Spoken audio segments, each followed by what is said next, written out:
नमस्कार दोस्तों, आप सभी का एक बार फिर से स्वागत है हमारे YouTube channel civil service institute में।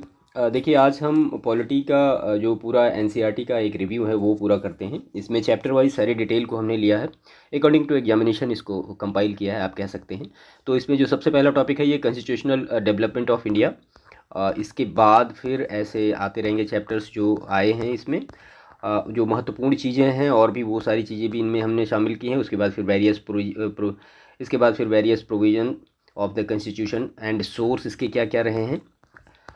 उसके बाद फिर ऐसे शेड्यूल्स एंड इंडियन कॉन्स्टिट्यूशंस। तो ऐसे ही पूरे सारे जितने भी टॉपिक हैं वो सारे हम यहाँ पे कंपाइल करने की हमने कोशिश की है।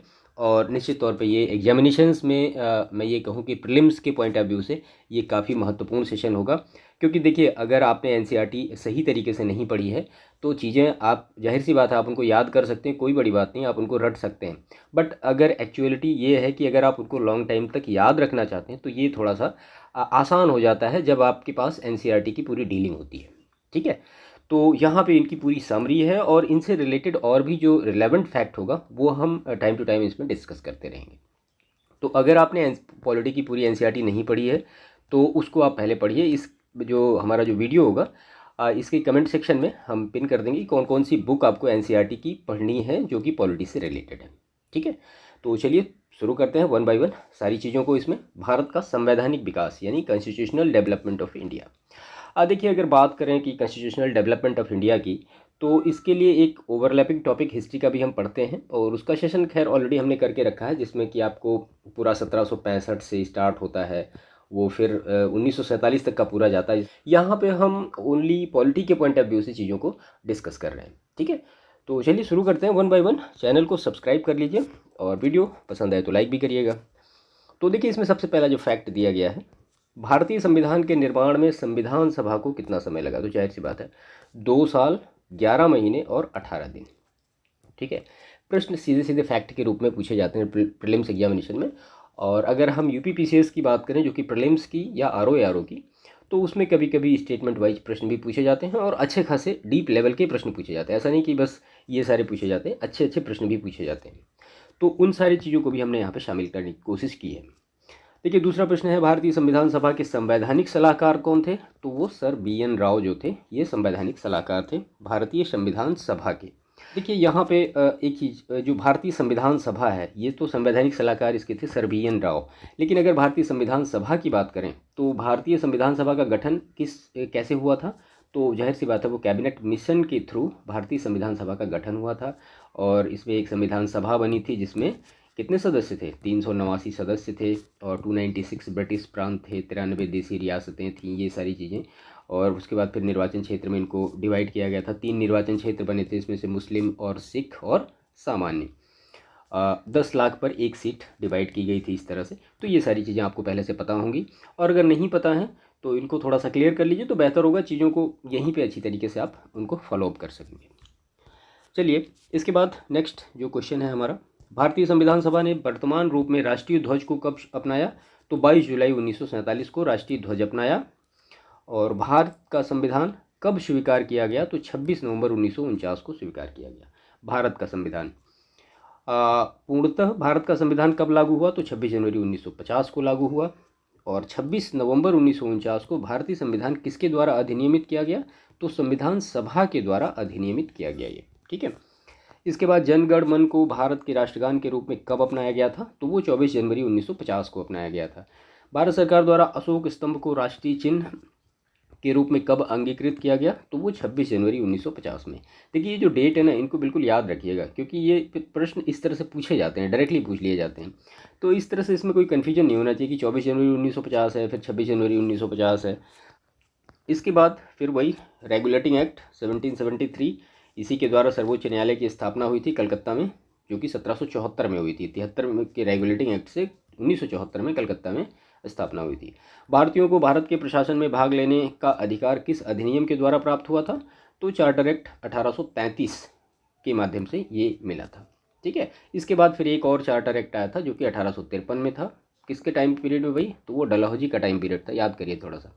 इसके बाद फिर चार्टर एक्ट की जो सीरीज़ थी वो समाप्त हो गई थी और फिर 1857 की क्रांति हुई थी 1858 में। फिर भारत शासन अधिनियम और उसके बाद फिर हाँ भारत परिषद अधिनियम बनने शुरू हो गए थे। ठीक है, इसके बाद फिर नेक्स्ट इसमें फैक्ट जो दिया गया है, भारतीय विधान परिषद को बजट पर बहस करने की शक्ति किस अधिनियम के द्वारा प्राप्त हुई थी? तो वो भारत परिषद अधिनियम 1892। ठीक है, तो जो परिषद सीरीज के अधिनियम बने थे वो कितने बने थे मैं आपको बता दें। देखिए 1861 का जो था वो भी भारत परिषद अधिनियम, 1892 का भारत परिषद अधिनियम, 1909 का भारत परिषद अधिनियम। तो जो भारत परिषद अधिनियम बने वो 3 बने, 1861, 1892 और 1909 के। और 1858 का जो था वो भारत शासन अधिनियम था। उसके बाद फिर 1919 का भी शासन अधिनियम और 1935 का भी भारत शासन अधिनियम। उसके बाद फिर 47 का जो था वो स्वतंत्रता अधिनियम। तो ये बहुत मतलब छोटी छोटी चीज़ें हैं जो नॉर्मली हमसे गलत हो जाती हैं, तो इनको अच्छी तरीके से याद रखिएगा। इसके बाद फिर नेक्स्ट है इसमें, केंद्रीय विधानमंडल सर्वप्रथम किस अधिनियम के द्वारा द्विसदनीय बनाया गया? तो 1919 के भारत शासन अधिनियम के थ्रू बनाया गया। भारत के राष्ट्रपति को अध्यादेश यानी ऑर्डिनेंस जारी करने की शक्ति मूलतः किस अधिनियम से प्रेरित है? तो वो भारत शासन अधिनियम 1935 से प्रेरित है। केंद्र में द्वैध शासन व्यवस्था यानी डायरकी सिस्टम किस अधिनियम के द्वारा लागू किया गया? तो भारत शासन अधिनियम 1919 के थ्रू ये लागू किया गया। इसके बाद फिर नेक्स्ट है, ब्रिटिश भारत में किस अधिनियम में संघीय शासन का प्रावधान किया था? तो वो भारत शासन अधिनियम 1935। और अखिल भारतीय संघ स्थापित करने का प्रावधान किस अधिनियम में किया गया था? तो भारत शासन अधिनियम 1935। एक निर्वाचित संविधान सभा द्वारा भारत के संविधान का निर्माण करने का प्रस्ताव किसके द्वारा किया गया था? तो वो क्रिप्स मिशन के द्वारा किया गया था। इसके बाद फिर भारतीय संविधान का गठन किसके अंतर्गत किया गया? तो वो कैबिनेट मिशन 1946 में आया था, इसके अंतर्गत किया गया। इसी के थ्रू फिर संविधान सभा का गठन हुआ। कैबिनेट मिशन द्वारा प्रस्तुत योजना के अनुसार संविधान सभा में प्रांतों से प्रतिनिधियों का निर्वाचन किस अनुपात में हुआ था? तो 10 लाख की जनसंख्या पर एक सदस्य, ये इस तरह से था। भारतीय संविधान का निर्माण करने वाली संविधान सभा के सदस्यों का चुनाव किसके द्वारा किया गया था? तो विभिन्न प्रांतों की विधानसभाओं के द्वारा ये किया गया था। इसके बाद भारत की संविधान सभा की पहली बैठक कब हुई थी?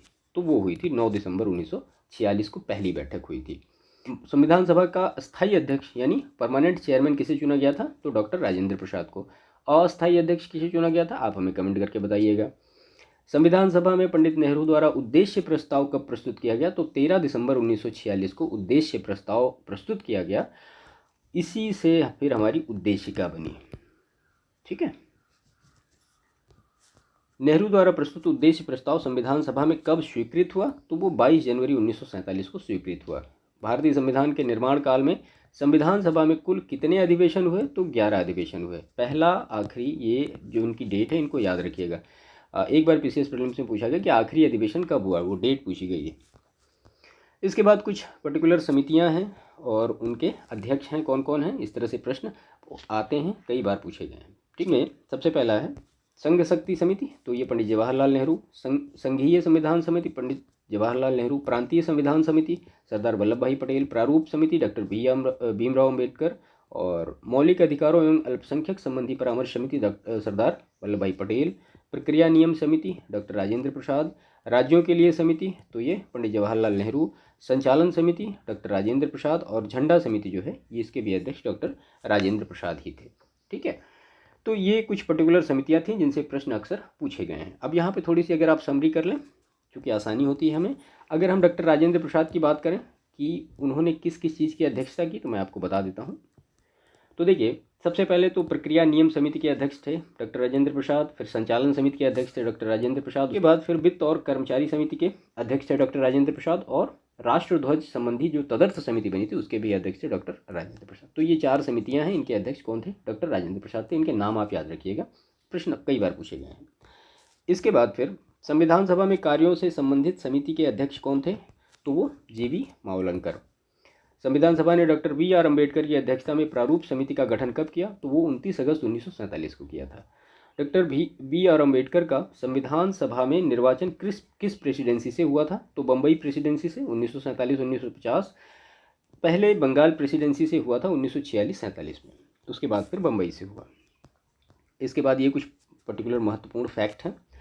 तो भारत के संविधान में केंद्र और राज्यों के मध्य किया गया शक्तियों का विभाजन भारत सरकार अधिनियम 1935 पर आधारित है। इसके बाद नेक्स्ट है इसमें डॉक्टर बी आर अम्बेडकर की अध्यक्षता में संविधान सभा की प्रारूप समिति में 6 अन्य सदस्य थे। कौन कौन? एन गोपाल स्वामी अयंगर, डॉक्टर के एम मुंशी, बी एल मित्र, बाद में इनके स्थान पर एन माधव राव ने स्थान लिया इनका, अल्लादी कृष्ण स्वामी अय्यर, सैयद मोहम्मद सादुल्ला, ये सादुल्ला है, तथा डी पी खेतान, बाद में इनके स्थान पर टी टी कृष्णमाचारी आए थे। तो ये नाम आप याद रखिएगा, कई बार प्रश्न में पूछा गया है। तो टोटल अगर प्रारूप समिति की बात की जाए तो 7 सदस्य थे, जिसमें से एक जो थे डॉक्टर बी आर अम्बेडकर, बाकी 6 के नाम ये हैं। भारतीय संविधान का प्रथम प्रारूप सर बी एन राव द्वारा तैयार किया गया था। और संविधान सभा की सलाहकार समिति के अध्यक्ष कौन थे? तो वो सरदार वल्लभ भाई पटेल थे। 9 दिसंबर 1946 को संविधान सभा की प्रथम बैठक हुई, जिसमें डॉक्टर सच्चिदानंद सिन्हा को अस्थायी अध्यक्ष तथा 11 दिसंबर 1946 को डॉक्टर राजेंद्र प्रसाद को अस्थायी अध्यक्ष चुना गया। संविधान निर्माण का प्रारंभ 13 दिसंबर 1946 को पंडित जवाहरलाल नेहरू द्वारा प्रस्तुत उद्देश्य प्रस्ताव से हुआ, जिसे 22 जनवरी 1947 को सर्वसम्मति से स्वीकार कर लिया और 26 नवंबर 1949 को भारतीय संविधान अंगीकृत किया गया, जबकि 26 जनवरी 1950 को इसे पूरी तरीके से एग्जीक्यूट किया गया, यानी लागू किया गया। ठीक है, इसमें कुछ और महत्वपूर्ण चीज़ें हैं जो प्रश्न पूछे जाते हैं, तो उसका मैंने पिक यहाँ पे लिया है। देखिए, ये है स्वतंत्र भारत का पहला जो मंत्रिमंडल बना था 1947 में। तो जवाहरलाल नेहरू, इनके पास कौन कौन से विभाग थे? तो प्रधानमंत्री, राष्ट्रमंडल तथा विदेशी मामले और वैज्ञानिक शोध। सरदार वल्लभ भाई पटेल के पास गृह, सूचना, प्रसारण, राज्य के मामले। डॉक्टर राजेंद्र प्रसाद के पास खाद्य एवं कृषि। मौलाना अबुल कलाम आज़ाद के पास शिक्षा। डॉक्टर जान मथाई के पास रेलवे और परिवहन। आर के षणमुगम शेट्टी, इनके पास था वित्त। डॉक्टर बी आर अम्बेडकर के पास विधि। जगजीवन राम के पास श्रम।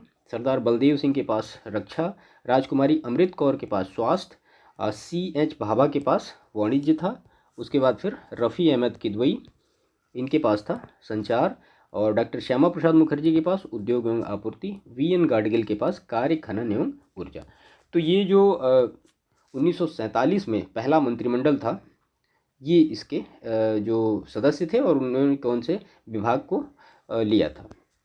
इसके बाद फिर अंतरिम सरकार जो 1946 में बनी थी, उसमें कौन कौन से विभाग किसके पास थे? प्रश्न ये भी पूछे गए हैं। तो जवाहरलाल नेहरू के पास राष्ट्रमंडल तथा संबंध तथा विदेशी मामले। सरदार वल्लभ भाई पटेल के पास गृह, सूचना और प्रसारण। डॉक्टर राजेंद्र प्रसाद के पास खाद्य एवं कृषि। जान मथाई के पास उद्योग और नागरिक आपूर्ति। जगजीवन राम के पास श्रम। सरदार बलदेव सिंह के पास रक्षा। सी एच भाभा के पास कार्य, खनन एवं ऊर्जा। लियाकत अली खां के पास वित्त। अब्दुल रब निस्तार, इनके पास डाक और वायु। आसफ अली के पास रेलवे, परिवहन। सी राजगोपालाचारी के पास शिक्षा एवं कला। आई चुंदरीगर, इनके पास वाणिज्य था। उसके बाद गजनफर अली खान के पास स्वास्थ्य था और जोगेंद्र नाथ मंडल के पास विधि था। ठीक है, तो ये जो 1946 में अंतरिम सरकार बनी थी, उसमें डिवीजन था, और जो स्वतंत्र भारत में पहला मंत्रिमंडल बना था ये था। दोनों में कंफ्यूज मत होइएगा, दोनों चीज़ें अलग अलग हैं, इनको अच्छी तरीके से समझिएगा। ठीक है, तो ये पूरा डिटेल था जो कि कॉन्स्टिट्यूशनल डेवलपमेंट ऑफ इंडिया के बारे में जिनसे प्रश्न हमेशा पूछे गए हैं, और ये एनसीईआरटी की पूरी एक समरी आप कह सकते हैं ये थी। ठीक है, तो इसके बाद हम दूसरा जो चैप्टर है हम वो शुरू करते हैं, various provision of the constitution and source. तो इसके सोर्स क्या हैं, इसके पर्टिकुलर प्रोविजन क्या है, वन बाय वन सारी चीज़ों को हम यहाँ पर देखते हैं। तो इसमें पहला है, भारत में न्यायिक पुनरावलोकन यानी जुडिशियल रिव्यू की संकल्पना किस देश के संविधान से ली गई है? तो संयुक्त राज्य अमेरिका से ली गई है। भारतीय संविधान में जो फंडामेंटल ड्यूटीज़ हैं, इनका विचार किस देश के संविधान से लिया गया है? तो वो रूस के। और भारतीय संविधान में राज्य के नीति निर्देशक तत्वों की संकल्पना किस देश के संविधान से अभिप्रेरित है? तो वो आयरलैंड से। और भारतीय संविधान में संवैधानिक संशोधन का प्रावधान किस देश से लिया गया है? तो वो दक्षिण अफ्रीका से। भारत के संविधान में सम्मिलित आपातकालीन उपबंध किस देश के संविधान से प्रेरित हैं? तो जर्मनी के वीमर संविधान से। शक्तिशाली केंद्र के साथ भारत की संघात्मक व्यवस्था यानी फेडरल सिस्टम किस देश के संविधान से प्रेरित हैं? तो वो कनाडा के।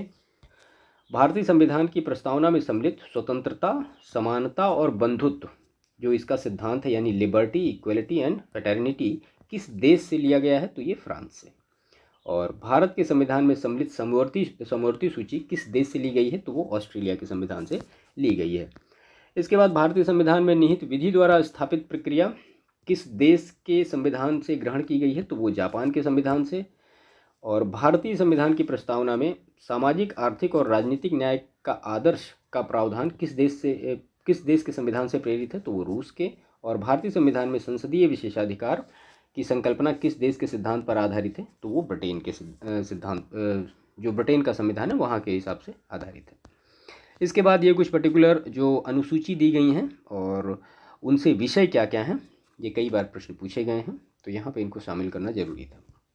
देखिए जो पहली अनुसूची है इसमें राज्यों के नाम दिए गए हैं और उनके न्यायिक क्षेत्र, और संघ राज्य क्षेत्रों के नाम और उनकी सीमाएं, ये दोनों चीज़ें प्रथम अनुसूची में है। ठीक है, तो इसको आप याद रखिएगा। दूसरी अनुसूची की बात करें तो यहाँ पे विषय क्या क्या है, तो भारत के राष्ट्रपति, भारत के राज्यों के राज्यपाल और लोकसभा के अध्यक्ष उपाध्यक्ष, राज्यसभा के सभापति उपसभापति, राज्य विधानसभाओं के अध्यक्ष उपाध्यक्ष और राज्य जो विधान परिषदों के सभापति उपसभापति, सर्वोच्च न्यायालय और उच्च न्यायालय के न्यायाधीश और भारत के नियंत्रक एवं महालेखा परीक्षक। तो इतने सारे विषय दूसरी अनुसूची में दिए गए हैं।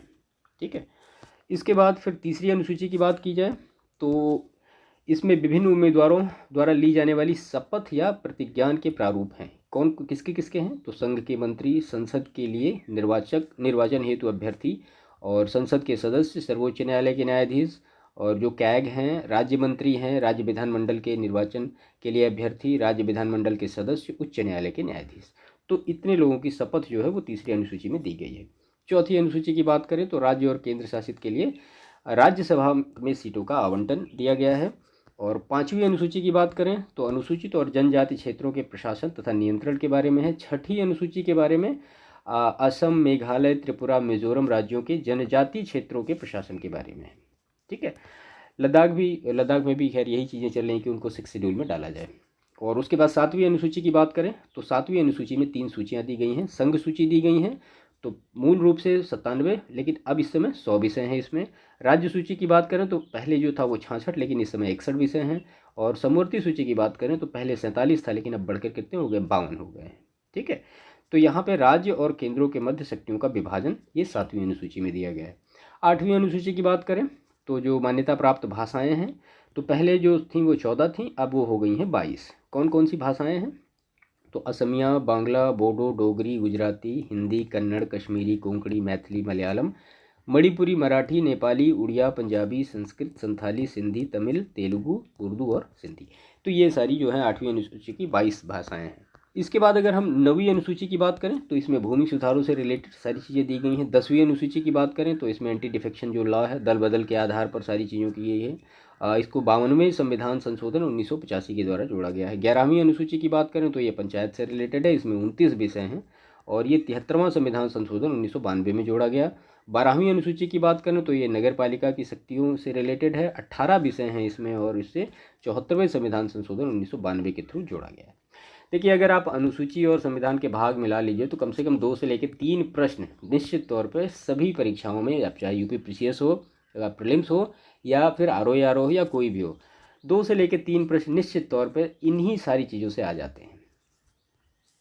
इसके बाद फिर ये स्रोत है जो खैर हमने पहले भी डिस्कस किया, लेकिन यहाँ पे देख लेते हैं, थोड़ा सा ये ब्लर है।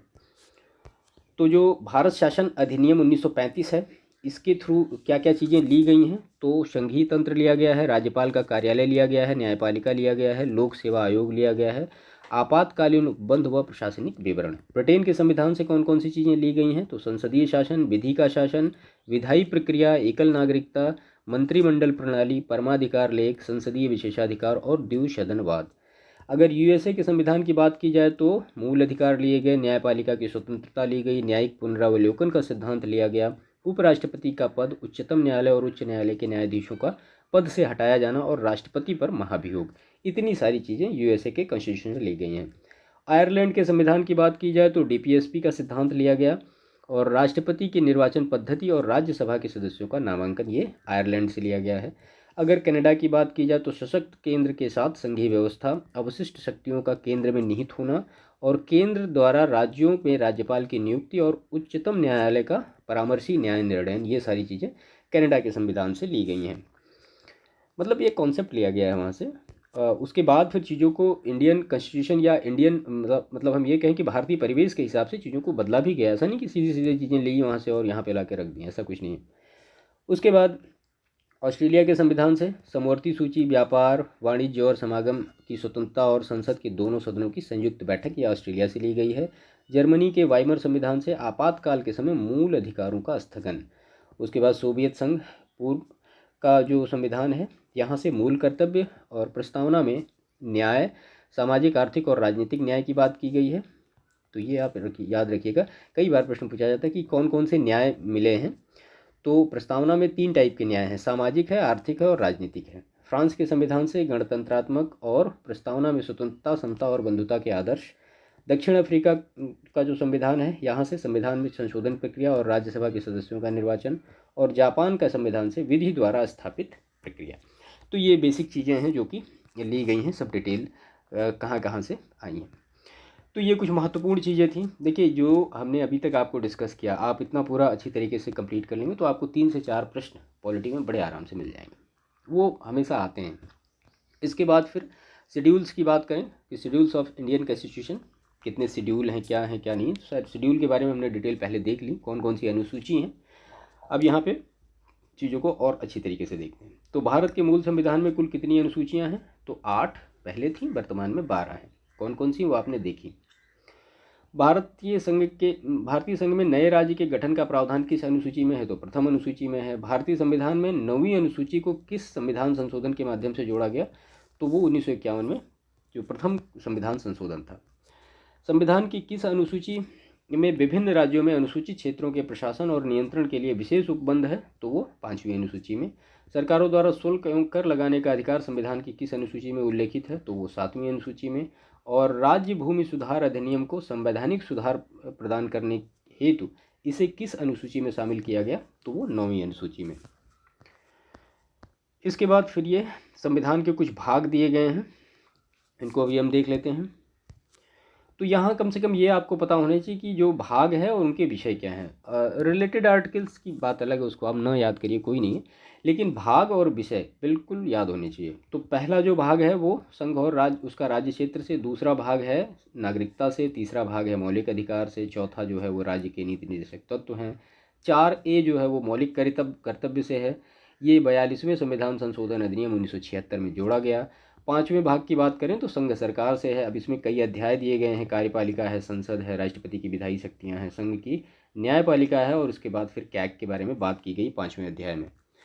इसके बाद अगर 6वें भाग की बात करें तो इसमें राज्य सरकारें हैं। इसमें भी वही साधारण कार्यपालिका, राज्य का विधानमंडल और राज्यपाल की विधायी शक्तियाँ हैं। इसके बाद फिर भाग 8 है संघ राज्य क्षेत्र। उसके बाद फिर 9 है पंचायतें, और 9 क है जिसमें नगर पालिका है, 74वां संविधान संशोधन अधिनियम 1992। और 9 ख है सहकारी समितियां, 97वां संविधान संशोधन अधिनियम 2011। ये जो पंचायतें हैं ये 73वां संविधान संशोधन अधिनियम है 1992 का। भाग 10 की बात करें तो अनुसूचित और जनजाति क्षेत्र। 11 में फिर संघ और राज्यों के बीच में संबंध है, जिसमें विधायी प्रशासनिक संबंध की बात की गई है।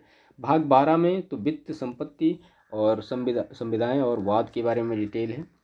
और भाग 13 जो है वो भारत के राज्य क्षेत्र के भीतर व्यापार, वाणिज्य और समागम। भाग 14 संघ राज्यों के अधीन जो सेवाएं हैं, जिसको लोक सेवा आयोग कहते हैं, संघ लोक सेवा आयोग। 14 क अधिकरण, इसको जोड़ा गया 42वें संविधान संशोधन अधिनियम 1976 के थ्रू।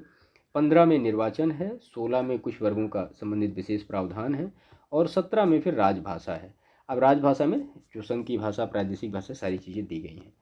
भाग 18 की बात करें तो यहाँ पे आपात उपबंध है। भाग 19 में प्रकीर्ण है। भाग 20 में संविधान का संशोधन है। भाग 21 में कुछ संक्रमणशील और विशेष अस्थायी उपबंध दिए गए हैं। और अगर भाग 22 की बात की जाए तो यहाँ पे संक्षिप्त नाम, प्रारंभ, हिंदी और प्राधिकृत पाठ का निषेध है।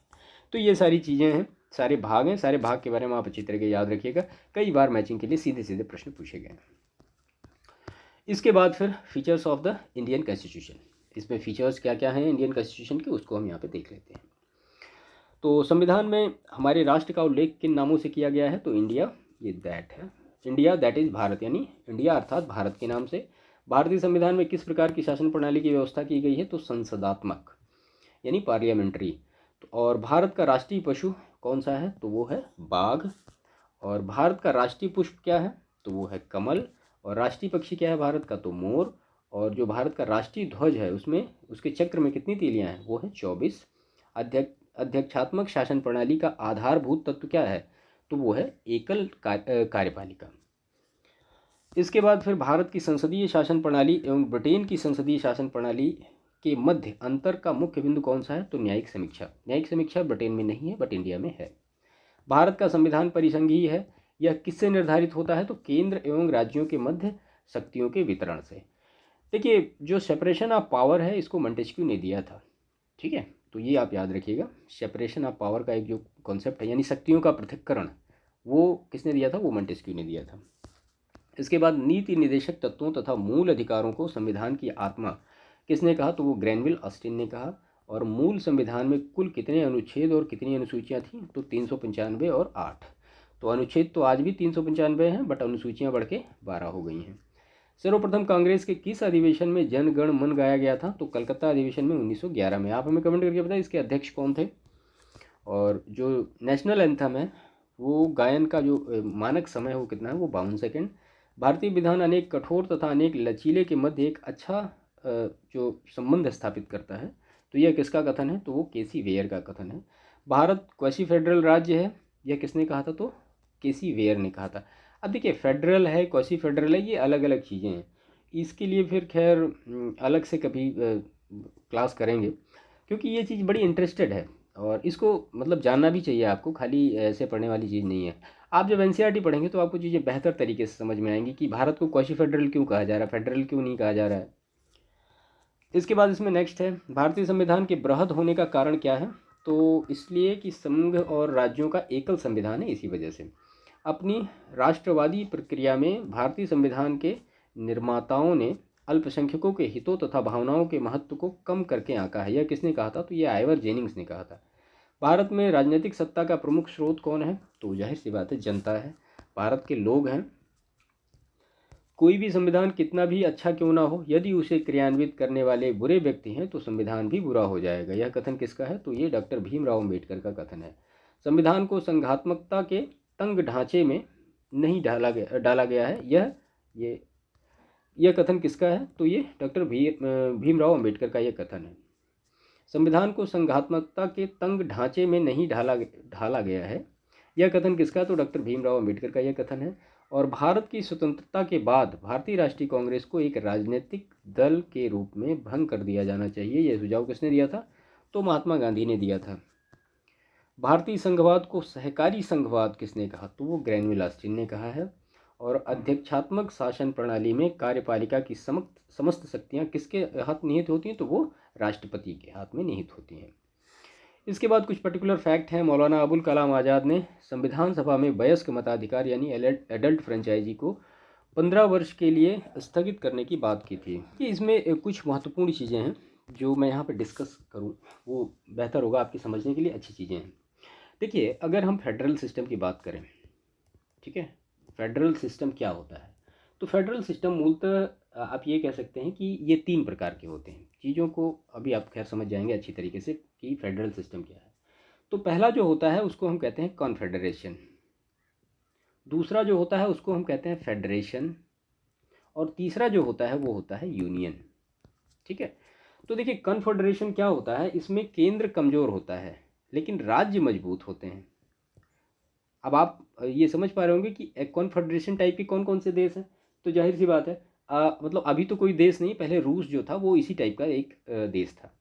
अगर फेडरल या फेडरेशन की बात करें तो इसमें मतलब एक बैलेंस होता है, दोनों मजबूत होते हैं, संघ और राज्य दोनों मजबूत होते हैं। अब अगर इसके एग्जांपल की बात करें तो यूएसए निकल के आएगा हमारे पास, वहाँ राज्य और केंद्र दोनों मजबूत हैं और दोनों की अलग अलग सिटीजनशिप है वहाँ पे।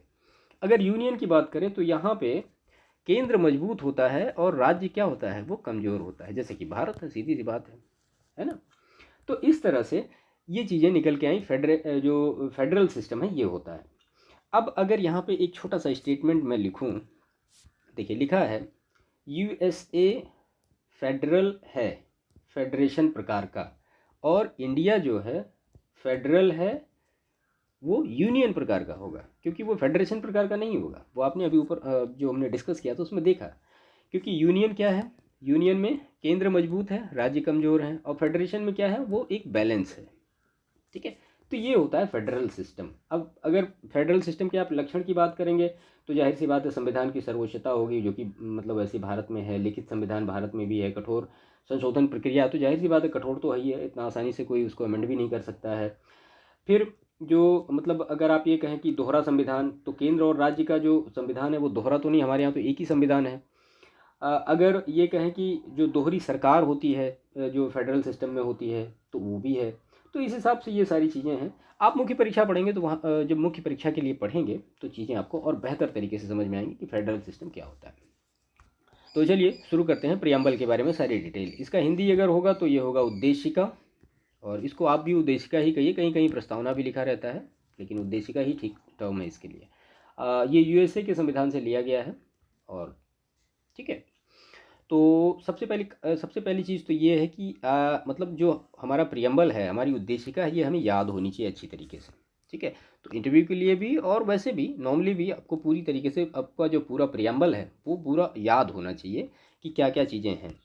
तो हम भारत के लोग भारत को एक संपूर्ण प्रभुत्व संपन्न समाजवादी पंथनिरपेक्ष लोकतंत्रात्मक गणराज्य बनाने के लिए तथा उसके समस्त नागरिकों को, अब ये जो एक ऑर्डर दिया गया ना, संपूर्ण प्रभुत्व संपन्न समाजवादी पंथनिरपेक्ष लोकतंत्रात्मक गणराज्य, इसका ऑर्डर एग्जामिनेशन में प्रीलिम्स में पूछा गया है। नागरिकों को सामाजिक आर्थिक और राजनीतिक, कितने टाइप के न्याय हैं? 3, सामाजिक आर्थिक और राजनीतिक। उसके बाद स्वतंत्रता की बात की गई, कितने टाइप की स्वतंत्रता है? देखिए, विचार, अभिव्यक्ति, विश्वास, धर्म और उपासना। तो ये 5 टाइप की स्वतंत्रता की बात की गई। 3 टाइप के न्याय की बात की गई। प्रतिष्ठा और अवसर की समता, तो समता कितने टाइप की है? 2 टाइप की है, प्राप्त कराने के लिए तथा उन सब में व्यक्ति की गरिमा और राष्ट्र की एकता और अखंडता सुनिश्चित करने वाली बंधुता बढ़ाने के लिए दृढ़ संकल्प होकर अपनी इस संविधान सभा में आज तारीख 26 नवंबर 1949 ईस्वी मिति मार्गशीर्ष शुक्ल सप्तमी संवत 2006 विक्रमी को एतद द्वारा इस संविधान को अंगीकृत, अधिनियमित और आत्मार्पित करते हैं। तो इसको आप जो प्रियम्बल है आपको खैर याद होना चाहिए। और बाकी मैंने आपको यहाँ पे जो जो चीज़ें अंडरलाइन की हैं, ये सारी चीज़ें एग्जामिनेशन में पूछी गई हैं, तो इनको अच्छी तरीके से याद रखिएगा। भारतीय संविधान की प्रस्तावना में भारत को एक प्रभुत्व संपन्न समाजवादी पंथनिरपेक्ष लोकतंत्रात्मक गणराज्य के रूप में घोषित किया गया है। संविधान सभा में उद्देश्य प्रस्ताव कब प्रस्तुत किया गया? तो वो 13 दिसंबर 1946 को उद्देश्य प्रस्ताव प्रस्तुत किया गया था और 22 जनवरी 1947 को इसको स्वीकार किया गया था। बेसिकली मतलब आप ये कह सकते हैं उद्देशिका का मतलब ये है कि हम संविधान में, मतलब हम संविधान क्यों बना रहे हैं, कैसा है, ये सारी चीज़ें इसमें मिलती हैं। भारतीय संविधान का कौन सा भाग भारत को एक धर्मनिरपेक्ष राज्य के रूप में वर्णित करता है? तो संविधान की प्रस्तावना या संविधान की उद्देशिका। सर्वोच्च न्यायालय द्वारा ऐसा किस वाद में कहा गया है कि अनुच्छेद 368 के अंतर्गत संविधान की प्रस्तावना में भी संशोधन किया जा सकता है, परंतु यह मूल ढांचे का उल्लंघन करने वाला नहीं होना चाहिए? तो केशवानंद भारती वाद में कहा गया है, 1973 में हुआ था, कि आप जो बेसिक स्ट्रक्चर है उसका उल्लंघन नहीं कर सकते, बाकी आप अमेंड कर दीजिए। भारत के संदर्भ में पंथ निरपेक्ष, ये पंथ निरपेक्ष शब्द का सही भाव क्या है? कि भारत में राज्य का कोई पंथ या धर्म नहीं है। उद्देशिका में सम्मिलित सामाजिक आर्थिक व राजनीतिक न्याय के तत्व किससे संबंधित हैं? तो 1917 की जो रूसी क्रांति हुई थी उसमें। उच्चतम न्यायालय ने किस वाद में यह धारणा प्रस्तुत की कि उद्देशिका संविधान का अभिन्न अंग है? SR बोम्मई बनाम यूनियन ऑफ इंडिया। सभी व्यक्ति पूर्णतः और समान रूप से मानव हैं। यह सिद्धांत क्या कहलाता है? तो ये सार्वभौमिकता का सिद्धांत कहलाता है। भारत में लौकिक सार्वभौमिकता है क्योंकि संविधान की प्रस्तावना आरंभ होती है किससे? तो we the people of India, यानी हम भारत के लोग। किस संशोधन के द्वारा भारतीय संविधान की उद्देशिका में संशोधन किया गया? तो वो 42वां जो संविधान संशोधन था उससे यहाँ पे अमेंड किया गया। इसके बाद भारतीय संविधान की प्रस्तावना में जिन आदर्शों एवं उद्देश्यों की रूपरेखा दी गई है उनका विस्तार कहाँ है? तो वो मूल अधिकार, राज्य के नीति निर्देशक सिद्धांतों और मौलिक कर्तव्यों के अध्याय में सारी चीज़ें दी गई हैं। इसके बाद राज्य का सबसे महत्वपूर्ण तत्व क्या है? तो जाहिर सी बात है संप्रभुता। और समाजवादी, अखंडता तथा पंथ निरपेक्ष शब्द संविधान की प्रस्तावना में किस संशोधन द्वारा सम्मिलित किए गए? तो 42वें संविधान संशोधन 1976 के थ्रू। उद्देशिका को राजनीतिक जन्मपत्री की संज्ञा किसने प्रदान की है? तो KM मुंशी ने। और प्रस्तावना संविधान का अंग नहीं है। उच्चतम न्यायालय ने यह मत किस वाद में व्यक्त किया? तो वेरुवारी बनाम संघ मामले में वर्ष 1960 में कहा था कि जो संविधान का अंग उद्देशिका नहीं है। संविधान निर्माण में महत्वपूर्ण भूमिका निभाने वाले संविधान सभा के सदस्य सर अल्लादी कृष्ण स्वामी अय्यर के अनुसार संविधान की प्रस्तावना हमारे दीर्घकालिक सपनों का विचार है। लोक कल्याण शब्द भारत के संविधान की उद्देशिका में नहीं है, बल्कि यह राज्य के नीति निर्देशक तत्व का भाग है। उद्देशिका को के.एम. मुंशी ने राजनीतिक जन्मपत्री, ठाकुरदास भार्गव ने संविधान की आत्मा तथा एन पालिकीवाला ने संविधान का परिचय पत्र कहा। ये सारी स्टेटमेंट याद रखिएगा, कई बार प्रश्न इस तरह से पूछे जाते हैं। अनुच्छेद 32 संवैधानिक उपचारों का अधिकार को डॉक्टर भीमराव अंबेडकर ने संविधान का हृदय और आत्मा माना है और सर अर्नेस्ट बार्कर ने प्रस्तावना को संविधान का परिचय पत्र कहा है। तो ये पूरा डिटेल था जो कि प्रियम्बल से लिया गया था। आज हम इतना ही रखते हैं, इसके बाद बाकी जो इम्पोर्टेंट शेड्यूल 7th और सारे जो टॉपिक्स हैं उसको हम नेक्स्ट सेशन में अपने डिस्कस करते रहेंगे। ठीक है, देखिए अगर प्रियम्बल के बारे में थोड़ा सा हम और डिटेल कर लें, चीज़ें आपको बेहतर तरीके से समझ में आएंगी। प्रियम्बल आपको खैर समझ में आ गया कि जो प्रियम्बल है हमारा वो क्या है, उसमें क्या क्या सारी चीज़ें लिखी गई हैं। लेकिन अगर हम इसके एलिमेंट की बात करें कि जो प्रियम्बल है उसके एलिमेंट क्या क्या हैं, थोड़ा सा और इसको आगे बढ़ाते हैं। तो इसमें जब सबसे पहला एलिमेंट आएगा वो संविधान के अंतर्गत समस्त शक्तियों का स्रोत, तो कौन निकल के आएंगे, तो वो आएंगे भारत के लोग। ठीक है, अगर दूसरा संविधान को स्वीकार किए जाने की तिथि, तो जाहिर सी बात है 26 नवंबर 1949। ठीक है, इसके बाद फिर तीसरी बात तो राज्य व्यवस्था का स्वरूप कैसा है, तो राज्य व्यवस्था का स्वरूप आपने ऊपर देखा है प्रियम्बल में, तो प्रभुत्व संपन्न है, समाजवादी है, पंथ निरपेक्ष है, लोकतंत्र है और उसके बाद गणराज्य है। तो ये पूरा उसका एक मतलब स्वरूप है। और अगर हम चौथे एलिमेंट की बात करें तो राज्य व्यवस्था का उद्देश्य निकल के क्या सामने आएगा, तो वो आएगा न्याय, स्वतंत्रता, समता और बंधुता। देखिए इससे एक प्रश्न बना था, हम यहाँ पे थोड़ा उसको डिस्क्लोज करते हैं। तो पहली चीज़ क्या आई, न्याय, फिर स्वतंत्रता, फिर समता आया और फिर बंधुता आया। देखिए ये सारी चीज़ें ऑलरेडी प्रियम्बल में है, मैं कुछ नया नहीं बता रहा हूँ। तो न्याय जो है वो 3 टाइप के हैं। ठीक है, स्वतंत्रता कितने टाइप की है, वो 5 टाइप की है, और समता 2 टाइप की है, और 3 टाइप की बंधुता है।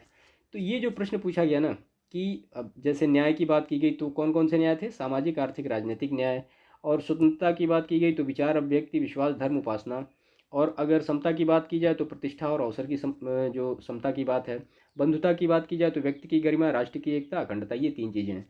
तो ये जो प्रश्न है ना 3, 5 और 2, 3, इस तरह से एक बार प्रश्न यूपीपीसीएस में पूछा गया है कि इनको एक ऑर्डर में अरेंज करना था। यहाँ पे समझ लीजिए कि भारत के लोग, अभी जैसे जो प्रियम्बल का लास्ट पार्ट था वहाँ पे क्या लिखा था कि अधिनियमित, अंगीकृत और आत्मार्पित करते हैं। इन तीनों का मतलब समझ लीजिए।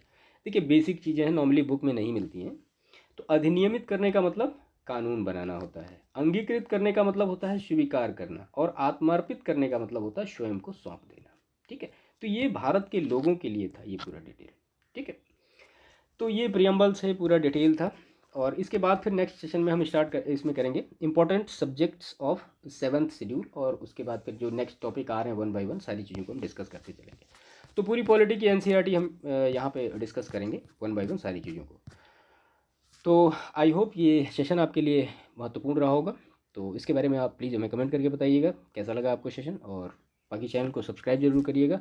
हमारा जो टेलीग्राम का चैनल है इसकी लिंक इसके डिस्क्रिप्शन में उसका लिंक आपको मिल जाएगा, उसको ज्वाइन कर लीजिए। बाकी मिलते हैं नेक्स्ट सेशन में, तब तक के लिए थैंक यू।